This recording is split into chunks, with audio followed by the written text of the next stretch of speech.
कैसे हैं? Hope so उम्मीद करता हूँ अच्छे होंगे। मज़ा आ रहा होगा आपको। पीपीआई की आज के दिन की न्यूज़ अप्लाई हो रही है मार्केट में। ऑलरेडी ग्रुप में बता चुका था। गोल्ड के प्यार के अंदर आपने नहीं पड़ना। आपने गोल्ड के प्यार से बच के रहना है, क्योंकि गोल्ड जो है एक गर्लफ्रेंड की तरह है, और जैसे जैसे आपको गर्लफ्रेंड बोलती है आप तो वैसे ही करते हैं। सो दैट यहाँ पे जो एक न्यूज़ होती है प्रॉपर तरीके से मार्केट में जो एक डाटा है, तो डाटा यहाँ पे स्ट्रांगली था। सीधा चलते हैं चार्ट के ऊपर।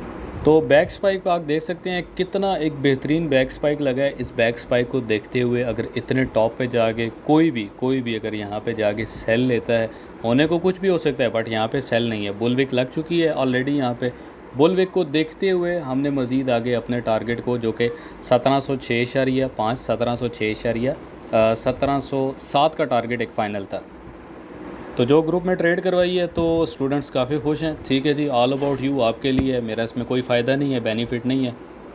ये सेकंड अकाउंट है और उसके ऊपर भी टारगेट 1707